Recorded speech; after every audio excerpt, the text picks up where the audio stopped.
about in barbershops consistently Mm-hmm. how, oh, you know, Raheem just did 20, Malik did 15, boy, he did 5 on his head, and we hear it how they make it as is an okay thing. No, it's not. Right. And what I want to talk to you about is your childhood. Like, how did you wind up going to prison and doing 7 years? And because I used to always tell a brother, I said, you do 7, you do 20. Mm-hmm. They all prison time. Yeah, time is time. Yeah, right. And 7-year experience could be worse than 20 years ago. Exactly. Right. Exactly. Depends on who you are. That's right. And right. That's right. So, growing up as a child, I want you to start at when you was a young, 6, 7, 8 years old, whatever you choose to start. All right. How did you get there? Well, this how I started. When I was younger, you know, of course, I had wound up having a stepfather. Mm-hmm. My mother's boyfriend. Mm-hmm. He was a Vietnam veteran. Okay. This was my baby brother's father. Mm-hmm. I ain't like the guy. Okay. I'm not gonna lie. I ain't like him. You know. What made you not like him? Well, it just how he was. He was militant. Mm-hmm. You know, and me. It was discipline. Yeah. You know. Was it just a militant? Because you know Shaquille O'Neal had a militant father. Well, it was a militant, and then you know.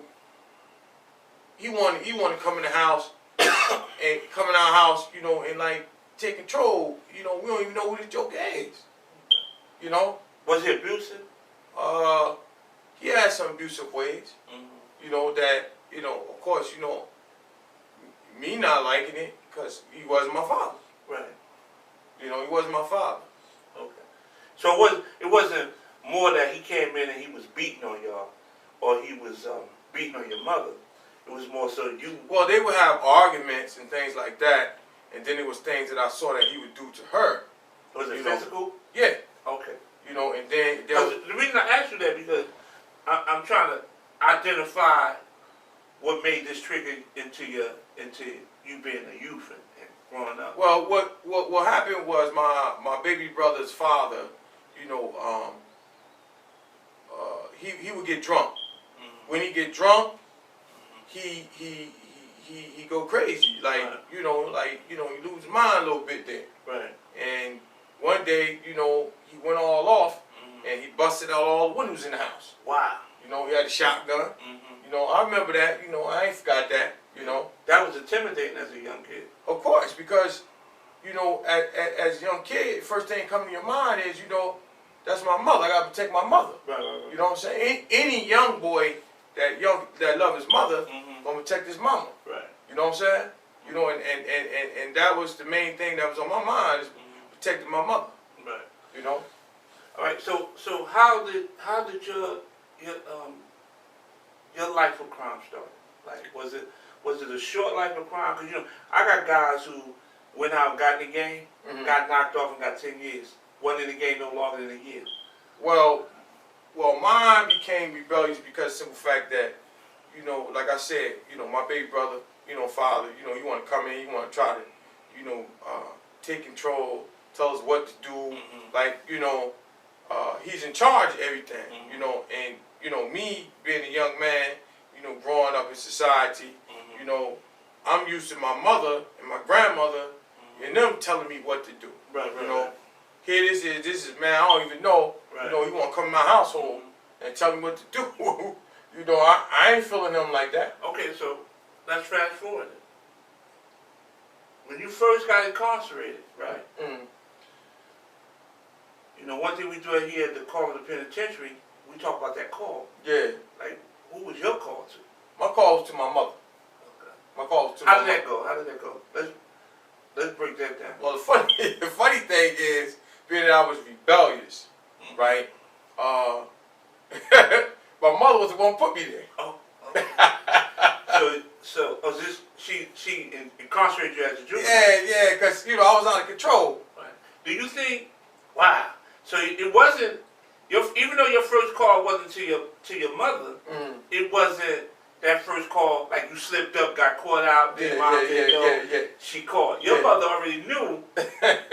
Well, that's because it's a simple fact that my mother was rebellious and hard headed to my grandmother, her mother. Right. So my mother did 5 joints in at that time it's called Stay Home for Girls. So Mom Dukes did 5 years down the penitentiary. Yeah, Mom did 5 joints. She was pregnant with my oldest brother. So your brother was a prison baby. Yeah, my brother was born in prison. Wow. Yeah, my mother went to prison, pregnant, gave birth to my brother. Then my mother called home, told my mother. Well, my mother called home, told my grandmother that she had the baby. My grandmother went to the prison, signed the papers, you know, and got my oldest brother, took him home, raised him, you know, while she was in prison. Wow. How was you at that time? You don't mind me asking? I had to be no more than about like maybe in between 10 to 13. Now, that's a powerful age because that's when you gravitate into your manhood. Yeah. Mom Dukes is your life, your heart. Yeah. And you're watching her incarcerated. Yeah, I mean, you know. Did you go on visits to go see her? Well, my uncles and my family and them, you know, they took us to see her. Okay. You know. Let's look into that. How was your mindset walking into that prison institution? Well, visiting not your dad, but visiting your mother. Well, of course, you know, it's a painful situation for any child that got to go to the prison. Right. You know, to see his mother or his father, or any relative, period. Right. You know, especially the one that they love. But it's different. Yeah, it is a big difference. When you talk about Mom Dukes. Yeah, it's a big difference. Mom Dukes is the pride and joy. Yes, sir. Yes, sir. Yeah. So when you see your mom's coming to the visit hall, and she's walking over to you, and you know, you sitting on the bench or you sitting in the play area down the prison. They create play area. Yeah. Like, what was your experience? Like, what was your? Well, it was emotional, you know, hurtful, painful. I felt like, you know, I let my moms down a lot of ways, you know, but there's so many things that was going through my mind, man, you know, at the time. So this is before you went to before she put you in the into the youth house? Yeah. Or just before you even got into the youth house? Yeah. So you didn't have your dad there. Nope. Your mom's incarcerated. Yep. You between 10 and 13. Yeah. Between 5th grade and 8th grade. Yeah. Wow. Yeah. When everything is a sponge, you sucking on everything. Yeah. And if the great goddess is not there, you're going to wind up into the Yeah. Wow. And you had how many brothers? In all, it was like 12 of us. All right. How many brothers? 12. 12 brothers? Yeah. How many went to prison? 1, 3. 3 went to prison. Yeah. Wow. So now you're watching moms in the prison system and listening to you. Mom Dukes is your life. Yeah, man. Yeah. She's like, you the oldest. No, I'm not the oldest. I'm like what they call mid. In the middle. Oh, yeah. Middle child. Yeah. But you at an age where you really needed that guidance. Yeah, I really did. I ain't gonna lie, man. Well, the brother who's younger than you didn't understand. Yeah. And the brother older than you was already mature enough to help. He was doing his own thing. Yeah, that's okay. You know, well, they were doing their own thing. Wow. You know. So when she came home and she saw you wilding. I already know you, so I know. She see you wilding, I see you wilding. Yeah. Right? Yeah. Let's talk about what was your crime. Alright. At that time, my crime was attempted murder.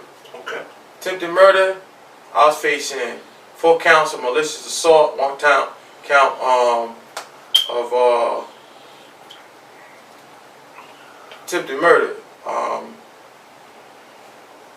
And you ain't got to get into the crime because Okay, that ain't what we here for. okay. But I just want to hear people hear your story Yeah. because there's a good ending to your story that I know about that I want to share with the world, and that's why we're here. Yeah, yes sir, yes sir.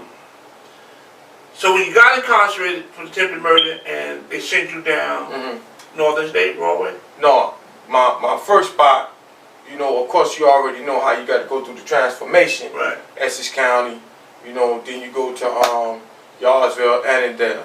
Then I went to Caldwell, and then I went to the big house. Right. You know, we call Northern State the big house too. You know what I'm saying? But you went to Broadway? Yeah. Right. You know, while I was going through my transformation time and all this and that, you know, while I was in there, you know, I got enrolled into this program called Scared Straight. Okay. During that time, which they need to bring that back. Right. We really need that back in the prison systems. And Scared, I went through Scared Straight. Yeah. Scared Straight. I went through Scared Straight not as an inmate. I went through Scared Straight as an individual, young kid in high school, because I had just hit a kid up, and they sent me. I was 9th or 10th grade. Wow. I had hit a kid up like 10, 13 times. And they sent me to Scared Straight. Yeah, yeah. So we went down Scared Straight. I remember the young brother with the one Yeah, eye. yeah. Couple guys and they was trying to scare us. That joker, man, I ain't gonna lie, man. He was the truth. Yeah. He was the truth. Him and his other brother, you know, that I don't even think he's still alive. You know, it was another brother, you know. It was one brother who had a half pinky. That's what I'm talking about. And he kept poking me. Yeah. And I mean, and he had arms. Yes, like a mountain. Yeah, like his arms was like wide as my body. Yes, sir, bro. And I remember this. Yes, I was in 9th, 10th grade, and they sent me down because I got threw out of Weekway High School, hitting the kid like 13 times, and they told me I could never get. They sent me over. Yeah. So I know what you're talking about. Yes, sir. And that's when the state prisons had programs to rehabilitate our brothers. Yes, sir. You can go to college. Yes. You can get a trade. Yes. And which they don't have anymore. They don't have none of that in there now. And not that we're pushing for all these trades. What we're really pushing for is the brothers to stay out of the system. Yes, sir. So you get down Broadway Prison, and what was some of the things that just woke you up? Well, because it had to be at that point. You like I started seeing, you know, jokers that's down there that's lifers that would never ever see the outside. Right. They would die in the prison. Most of them would be buried in the back of the prison. Right. You know, I saw that, you know, that just wasn't the place. Right. You know, like, you know, I seen jokers get shanked up. I seen jokers die in there. Did your moms ever come visit you down in prison? Of course she did, you know, all the way up until, you know, she started getting sickly. She came to visit all of us, all my brothers and us, you know, in the prisons. Until she started getting sickly, then that way, you know, health started failing her, and then she wasn't really able to do it as much. So now the reverse changed. Yes. The role changed. Yes. Your mother come to see you when you came to see your mother. What was the conversations when she came? Well, the conversation was like, you know, this wasn't a place that she would want, you know, to see, you know, me in. You know, she did, you know, what was right to save my life, to make changes in my life. It was painful and hurtful for her to even have to come and see me in a place like that. Because she wanted more for her kids. Yeah, of course. She experienced it. Yes. You know, being a poor black woman, you know, trying to raise all those kids, you know, it's very difficult, hard on her, but, you know. Especially with no father. Yeah, she did the best of what she could. Yeah. You know? I want to talk about what I've learned about you. I'm always on your Instagram. You know, you're a clothes man. You like hats. If you go to what's your tag on Instagram? Sanders Mustafa. If you go to Sanders Mustafa, he's going to show you the shoe game. He's going to show you the blazer game, the sock game. Like the other day, you popped some socks. You know me, I always hit you and be like, yo, where you get them socks from? Yes, sir, yes, sir, yes, sir. And he ain't no little guy.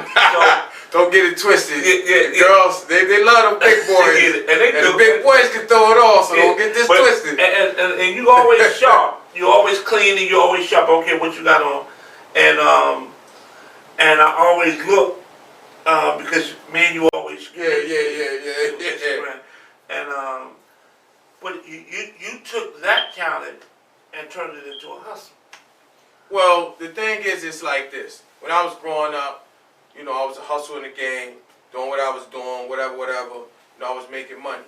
So I used to watch the OGs, you know, in my community. You know, how they dress, how they carry themselves, how they move in the streets. You know, that in itself, you know, made me want to be, you know, who I am. You know, but being who I am, with other things behind that, becoming religious, you know, don't get me twisted. I knew Islam on the outside out here, but by me growing up the way I grew up, went through what I went through, you know, I wasn't practicing my Islam really like I should have been practicing my Islam. What made me get even more closer to my Islam, as far as we say today, my deen, was when I went inside. So I was already Muslim on the outside, but I was out here wilding, doing things I shouldn't have been doing. So you didn't convert to Islam? No, sir. No, sir. Because a lot of brothers go the way. Yeah. And I've seen that happen a lot of times while I was in there. You know, cats take their shahada while they're in there. But also, you got to remember, too, now, you got cats in there that take that shahada just so they have that protection. Okay. So they can be with that movement of brothers. Yeah. Who's not going to allow them to be exactly to meet people. Exactly. I see that a lot. That's happening in the prisons. You know, nowadays, today. You feel what I'm saying? Right. Also, you know, cats play on the weak. Right. You know, and when I say play on the weak, what I mean by that is like, say, he see, you know, that brother where, you know, he don't have that support. Right. So, for him to keep his books tight, he make a deal with him. Look, man, you know, if you do this, you know, I'll do that. Right. You know, that's how they, you know, make their hustles. They do their hustles and things like that in prison. Right. Then 9 times out of 10, well, what I'm happening is, you know, a cat want to take a shahada now. You know, so he get that protection. Right. You know, and that's what they do. It's all the little tricks and the, you know, the little gimmicks and, you know, all that type of little crazy stuff that they do, you know, to you know, get what you call compensatory. Right. You know what I'm saying? A lot of times, you know, they can't do it with the money, but they have the connections on the outside where they can make them calls. Right. You know, to be able to get the money, you know, wide over to old boy. Yeah, because the Muslims are not gonna allow you to. No. We're not. Even if you're weak, we're not. Yes, sir. Yes, sir. We're not having that. We're not having that, man. Yeah. You know, we believe in standing up for what's right, man. You know, even if you got to stand alone. Right. You know what I'm saying? But the main thing is you know, not allowing no one to take advantage of a brother. Right. You know, in there, anything like that. And you know, that's some of the things, you know, I talk about in the call from the penitentiary. Like my call out to the brothers in the prison system is to stop using our young brothers when they come inside, and to start putting books in their hands and start educating them. And that's one thing I loved about the Muslim brothers that I didn't see from the Christian brothers. I see the Muslim brothers used to pull a brother in, give him the Quran, give them hadith, Mm-hmm. teach them how to pray, Mm-hmm. and would just teach them how to eat, Mm-hmm. and would just kind of like try to raise him up out of that sickness that he was in. Yeah, well, Islam teaches us that, you know, you lead by example. Mm-hmm. You know, leading by example is, you know, one is the 5 salats. Mm-hmm. You know, you got Fajr, you know, you got Thor, you got Asa, you got McBray, you got Isha. Also, you know, you're supposed to study. Right. Also, it helps you in learning how to be patient, be humble, be focused, get close to your Creator. And make you a better person. Yes, sir. Yeah, yeah. Yes, sir. And that's what I've learned as a believing man. I've learned. I read the Torah, Alhamdulillah. the Gospel of Jesus, Alhamdulillah. and the Quran. Mm-hmm. And one of the things the reason I read these 3 books because growing up in the community that we grew up in, Mm-hmm. watching our peers. I mean, man, I can count on 2 hands, Mm-hmm. maybe 3, Mm-hmm. how many brothers that's incarcerated Yeah. for 30 or more years. Mm-hmm. And when I wrote my book on mass incarceration, I thought about you, Mm-hmm. Akbar Pray, Alhamdulillah. Al-Tariq Wilson, Alhamdulillah. Shahad. Alhamdulillah. I talk about my man Shay Mills, he home. Mm-hmm. Talk about Hawk. Mm-hmm. I can talk about. Then I there were brothers that I thought should have been down that prison Mm-hmm. because they was massive. Mm-hmm. They was menace to our society, Mm-hmm. and they was mass killers and Yeah, murderers. yeah, And we wouldn't speak about it because we didn't want that headache, yeah. right? Yeah. But we knew that they was doing things that was harmful to our. But also, don't get me misunderstood. Either sleep. You got a lot of brothers right now, man, sitting in the penitentiary that shouldn't be there. Oh yeah, no, I totally agree. You know. Like when I think about Akbar Pray, Mm-hmm. Akbar Pray was incarcerated for a drug offense, Yeah, and he's been down there for a Yeah. life sentence. yeah. But the thing about with that is that they really don't have nothing against him. Right. You know what I'm saying? Mm-hmm. It's all based on what they call I say conspiracy. Right. But to move forward onto your story, after you made that phone call and your mom was talking to you on the phone, Mm-hmm. that call from the penitentiary, Mm-hmm. what did you say to her? Well,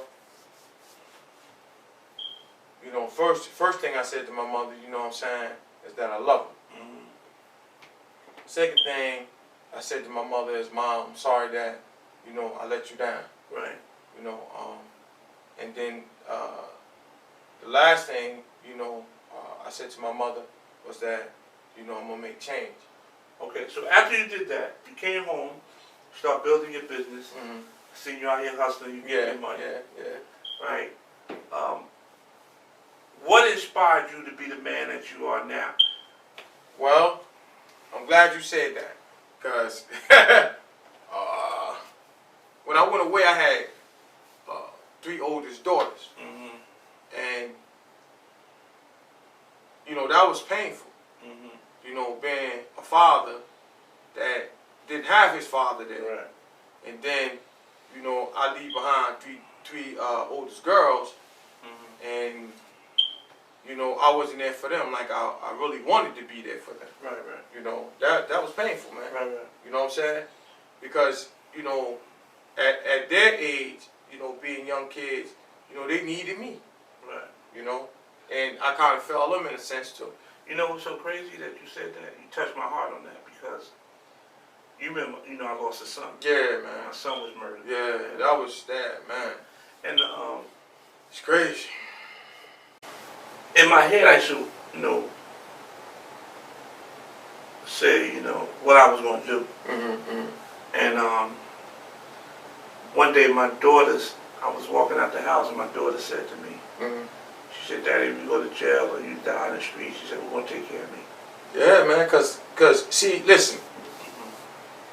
I say to any brother that's behind that wall, you know, doing time, if you got daughter, son out there, you know, it has to be painful. You not no good to your child, you know, being away. You more of a good to your child being out here. Your child needs you more out here than in there. Right. You know, and I always remind myself of this, you know, every day of my life that Allah spares my life. You know, I try to keep that in my mind, you know, that my children, you know, they need me out here. Right. You know, I'm no good for them. I can't do nothing for them. Right. You know, being behind the wall. Right. You know what I'm saying? I can't even do nothing for myself. That was my 13. That was my, at that time she was 9. And I was walking out the house, and she said, "Daddy, who's gonna take care of me?" And so when you said that, it touched my spirit. Yeah, man. I was praying, and I was on the Masala, and I was talking, and the imam said to me, he said, "You got to forgive him." And he said, "Let God have it." Yeah. You know what I'm saying? And I had friends who were shooters, and they would come around me and say, "Man, let's put this work in. I got you." He said, they would come around with 100 rounds. I know. I'm ready. I know the story, baby. And I was like, nah, I gotta be here for my daughter. And I said, plus you gotta do it. Yeah, man. And as much pain I was going through, when you said what you just said, it brought me back. It was yesterday. It was a reflection. To like, because it only take a black man, it only take us 5 minutes.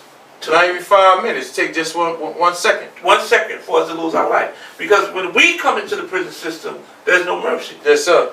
It's everything is 30. Yes, sir. 30. Yes, sir. Yes, sir. It's none of that. Yes, sir. You know. So I get it.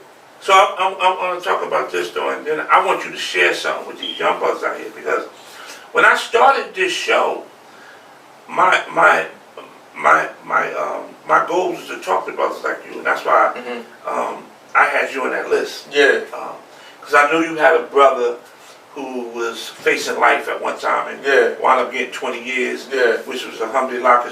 Because I remember when you first told me in the barbershop, like, and not only that, my cousin Jermaine, that was his man. He called me and said, "Yo, my man might not never come home."